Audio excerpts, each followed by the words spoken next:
You're probably wondering why I still use that old intro that says Wednesday when everybody knows that I'm doing this on a Thursday and Fridays for the most part. It all depends on how things are going with the week, and I'm trying to get better with staying with schedule. It's just that things have been a little hectic. It's the summertime. I got the kids, things like that. Sometimes things happen. I'm just gonna whine and it's not my phone. Things like, but hey, prepare yourself, guys. Chris with T3 Media's fan sharing, entertaining news, honest reviews, the latest in movies, TV, trailers, and more by talking through the medias. I am your host, Chris Fagan, and this is the show. Now, this is the full, episode 107. Man, wow. Now, and I want to start the show off with a little bit of small talk. No, I am all alone this week. I am alone. Sorry, Amanda won't be here today, so it's just a one-man show. She'll be here in 2 weeks. She's going on vacation, and the schedule was a little off today, so I'm doing the show a little early because I will be busy later on today. So I wanted to start off with some small talk and an update on the channel. Well, we're up to 2,475 subscribers. Probably dipped now since this show started so late, but we're heading towards the 2,500 mark. That's my first next major milestone. Then after that, the milestone that I'm reaching for is 5,010, and then a million. But one thing at a time. I'm grateful for everybody who supports the channel. Whether it's 1 or 1 million doesn't matter. I still love doing what I do, and I'm gonna keep doing it. What else is in small talk? Blade. Wesley Snipes responded to Blade. I didn't watch it. I should have watched it before. I saw it right there, but I wanted to get. I just wanted to share my thoughts on the casting. I love the casting on it. Ali's 45 years old. Concerned about Love and Thunder. Man, I don't know what's going on with that, but here's my theory. Here's my theory, guys. Before everybody just goes crazy about that. Here's my theory. I could fit better in that formula. The character is already in the comic book has been Thor. We're thinking about going in that direction with the female Thor, making you the new Thor. Now that's the whole thing. What's one other thing that I don't like? I'll go into that in a second. But maybe it's because of the comedic tone that Natalie Portman can fit. And if you've seen her on Saturday Night Live with those rap videos, the skits that she does, she is funny. So maybe this will work. Maybe it'll be a disaster. I'm still concerned about the chemistry between the two, but maybe the comedic tone might be an improvement on it. And so that's all I got to say about that. So now I'm going to get to the main topic, the main thing of this episode 107. What was it? Screen Junkies, formerly from Screen Junkies, has, and I'm going to check my phone for any updates or anything, has released last week a video explaining that the situation was, he says he was literally like the second person since the Weinstein situation that was put on blast and accused of sexual misconduct, and he's had things taken away from him. He's admitted to what he knows he did that was wrong, and that having an affair, being inappropriate with the fans, as far as like a text or a tweet or whatever, and and having a mutual affair with a colleague. But as far as sexual assault, misconduct, or harassment, or rape, or anything like that, he's like, no, that's not me. That's not what happened. And the whole time, his accuser was pretty much just saying, this is what happened, and I'm calling forth the army of the Me Too movement to hurt and punish this guy because this guy is this and is that. And a lot of people jumped on the bandwagon and got on him hard and was like, you're this, you're that.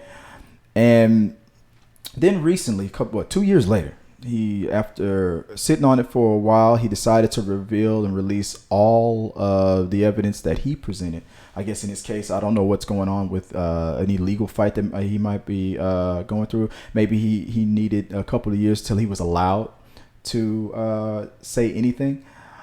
But I from what I saw, he gave a very convincing and compelling side of his story. There's always two sides to every story. And when I looked at this, now I don't know Andy from Adam. I don't know him at all. I've spoken with him on Twitter. We've DM'd a little bit, and that's it. And it's only because of one reason: the way he presented himself and the way he defended himself. It reminded me of a situation that I was in personally. No, I've never been accused of the same thing or anything like that. It was just I've recently went through a divorce a couple years ago, and though if anybody's ever been married, you know that and divorced, you know that it can be very taxing and very hard. And one of the things that, and I'll probably get into this later on. If Andy ever wants to collaborate and whatnot, I'll probably share the story a little bit more in depth. But I will say that in the middle of that divorce, as a tactic to gain the upper hand from her side, she accused me of something, not anything that I've done to her or anything like that, but to our family, and to try to gain the upper hand is how I felt. And then when the truth came out, 100%, because it was investigated, I had to sit back and let the system take place. And I'm feeling I'm already going crazy over the fact that I'm going through a divorce, but to be accused of something heinous to do against your family is even more of a dagger or betrayal. You feel like the world's coming against you. And I just put it, what did they say? Jesus, take the wheel, put it in God's hand, whatever you want to call it. I just threw my hands in the air and I said, you know what, I'm going to trust the system. And the system came through. They investigated it, and lo and behold, it was proven that the situation did happen, but they proved who caused it, and it was not me. And being vindicated and things like that. But it was just that I understood by just through the video. I could tell the look on his face presenting his case. Now, like I said, I don't know Andy. Seeing her the accusations that she did years ago and what they all went through, putting yourself through all that as a person that's making the accusation is not an easy decision to make. Yeah, especially now with the examples that have been out there, for a fact that even the accuser is going to go through the ringer. You're volunteer. You're putting yourself through something. So, and the thing that I appreciated that Andy said was, for those who have made these accusations and they were false, even if you believe they were real, but then when they're proven to be false, or I'm really talking to the ones who've made false accusations. And I'm not saying one way or the other in his case, but I'm saying just for those out in the world who have, because there have been plenty of cases where men and women have accused other men and women of assault or rape or anything, and they were just straight up lying. So there you can go to Inside Edition and you see vengeful exes or scorned lovers who go take things too far and they just want to hurt. And that's pretty much, from what I can understand, what Andy's case was, or what his side of the story is in the situation that was going on. Because I can't understand why it went from A to in infinity and beyond. It's freaking crazy, right? So those of you out there who have done that, I mean, it's like we're living in a world where we don't know, or we haven't learned from the valuable lessons that Olivia from Law and Order SVU has taught us, over the years. Like, from what I can gather, let me play devil's advocate and ride the fence and be on both. Let's take no sides on it, which I don't. I don't take sides because I don't know any of these people. From what I can tell, they were in a mutual affair, in a relationship. They knew the situation. They were both adults and involved in it. And maybe, just like I said, devil's advocate, maybe sex was okay, or flirting or being flirtatious was okay on Monday, Tuesday, Thursday, Friday, Saturday, Sunday.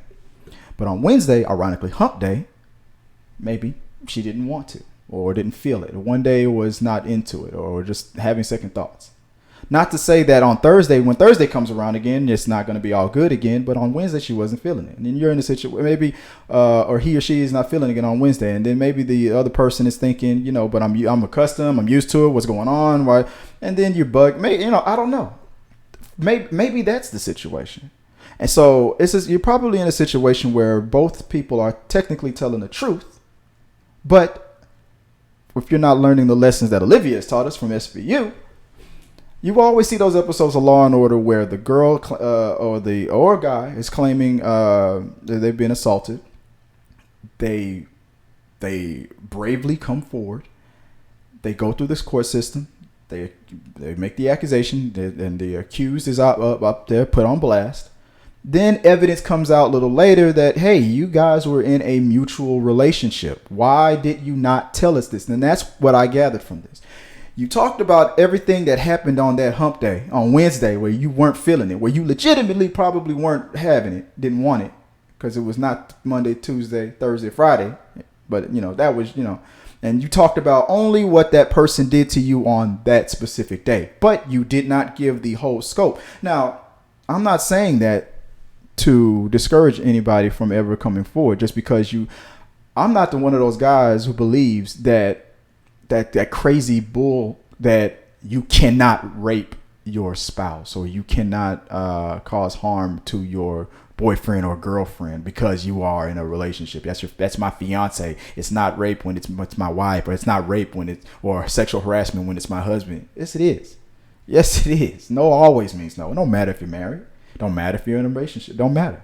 If it's no, it's no. Man or woman, it's no. So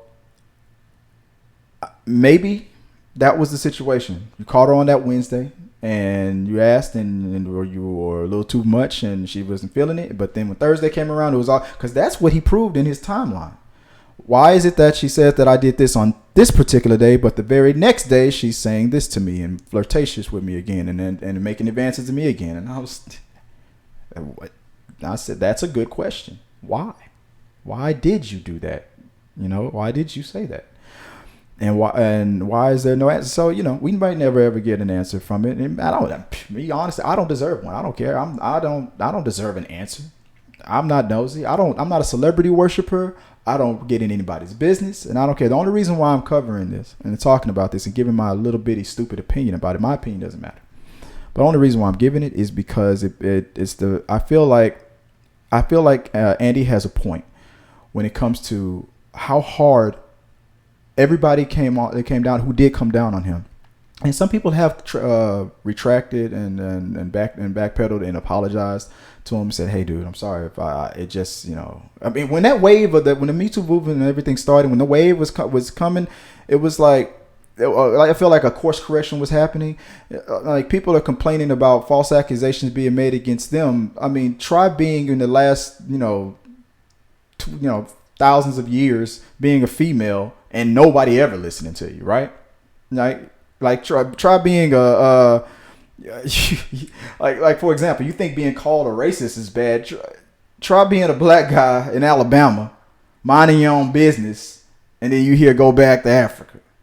What you doing here, boy? And it's like you think you got it bad, So I'm not the kind of guy that feels like the way to solve a problem is to overcompensate, and it's like, hey, well, you guys, you bad men have been doing this to us for a long time, so now how you like it? Yeah, it's International Women's Day now, or whatever the situation, whatever you feel like I don't think that's the best way to handle it, but in some situations, hell.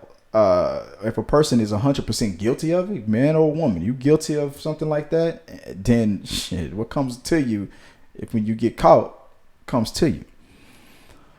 But when you put yourself out there, and you might be telling the truth about that Wednesday, but you don't tell your friends or your family, your lawyer, the judge, the people who are going to be putting themselves on the line to give you your constitutional right to a defense. Everybody has the right to defend themselves, right?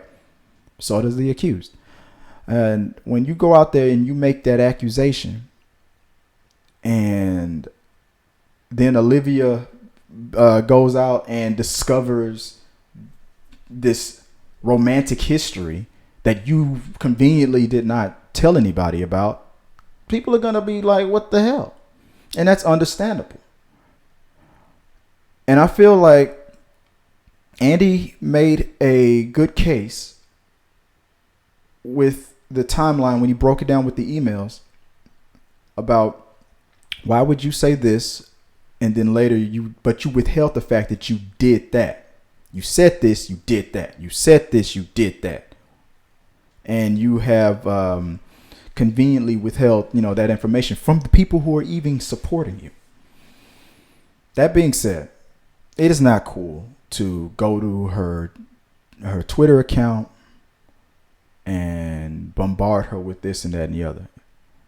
But in hindsight, people are like, it wasn't cool. Now it wasn't cool that people bombarded him, because people were just ready with the pitchforks and coming after him. Now, I reached out to Andy and I told him, I said, you need to watch one of the latest uploads from D.L. Hughley, a black comedian that I follow. He talked about a lot of people who have recently been accused and pretty much not acquitted of like totally exonerated or anything like that. Admittedly, they've done, they overstepped or they did some creepy stuff or they did whatever, but were found not guilty of whatever they were accused of. And it's like, you can't put the toothpaste back in the tube. People have gone after these men and women, after their jobs, their livelihoods, and everything. And then if it turns out that none of it was real, or at the very least, the accuser withheld some things. Aziz Ansari is just slowly trying to put the pieces back together. I think he'll be fine. A lot of people will never ever regain what they lost. I'm not here to tell people whether it's fair or not. Whatever was going on in that girl's mind, that young lady's mind, that woman's mind, she probably felt 100% justified in her actions. Only time will tell if it was right or wrong. Maybe she'll admit that she made it up, but there won't be an apology. If she made it up, she won't apologize. She won't come back and, my bad, I'm sorry. It takes a lot. I mean, from anybody who has ever done that, D.L. Hughley said it best. If you lied and you went after these people's livelihoods and their lives, and it turns out you did lie, and you confess your lie, apologize, and you need to pay restitution. I'm not here to say that she should do this. I don't know the whole story. I only know what was put out, and I'm not smart enough to try to settle that case. But one way or the other, Andy did at least make it clear that the whole story was not given in the beginning, and people jumped down his throat and made moves before all the facts came out, which is unfortunate. I feel that he will. I feel like he's gonna bounce back from this a bit, and it'll be. I'm not saying everything's gonna be all right. It'll never be the same, but he seems repentant. He seems kind of like me, where you learn from the situation and then you want to be an example moving forward. From what I can tell, he's going to be the kind of brother that's going to be like, if a friend of his goes, hey man, I'm going to do this. Hey, this girl's talking to me. I think we're going to do that. I know she's got this situation, or she's married or something. We flirting a little bit. And he's going to be like, no, take it from me, man. It's not worth it. You got to, like, if it's a person that is in the same situation, you got a wife, you got kids, and he'll be an example. And that's probably what he should do. That's exactly what he should do. That's what I do. Like, look, man, no, take it from me. And I'm telling you from experience, don't do that. It's not worth it. It's never worth it. It's instant gratification, what can lead you to a lifetime of misery. and bowing your head and repenting. I'm sorry, never do it again, and all that stuff. And it's just, hey man, take it from me. And I feel like that's what he's gonna be. But on another part of the story, the reason why I wanted to make this video really was the fact that like when he put his side of the story up, like he put it up on Facebook. Facebook took it down. That's not cool. From what I could tell, nothing was important unless it was the part that was with the photos that was blurred. Maybe that's why. I don't know if something was bad about that. And like if you guys remember, this was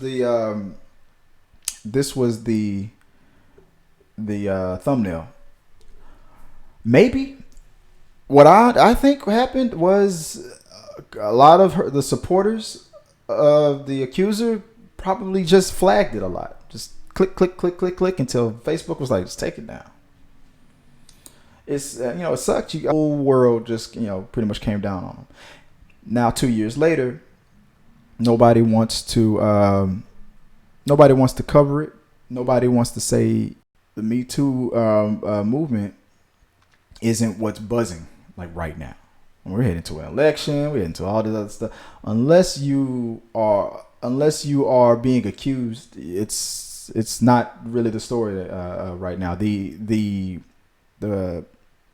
proven innocent, or at least proven innocent beyond a reasonable doubt story isn't as sexy as the accusing part of it. And that's probably why the media is not covering as much. And if they do give you a retraction to whatever they printed 2 years ago, it's going to be on page 4, article, way down there. Anybody hardly ever see it. And that's just the reality of it. I wouldn't expect or hold my breath for any major outlet. I would hope so, because I honestly agree with you. I honestly find it as a very interesting story. That in the case that you made out, that you put, and the fact that it was removed from Facebook is also interesting. But in reality, I honestly, brother, do not see that happening. But if I were you, I would check out what D.L. Hughley said on this same topic. Like I said, I don't know Andy. I don't know April. I've never met these people. I only know them from being entertained on Screen Junkies and seeing them on some videos and movie talk and things like that. Movie talking topic shows on their YouTube channels, and that's it. But I felt like what he said was very interesting, very compelling, and it deserves to be heard. Like I said, I'm not taking sides or anything like that. I empathize with him, and like I said, if he wants to collaborate, and I'll explain why, and I'll get into it with him. But other than that, I'm not going to go into it. But I empathize, and I hope more people take a look and share the story. Don't be the troll trying to add more fuel to the fire. I know that's not what any of them want to make it worse.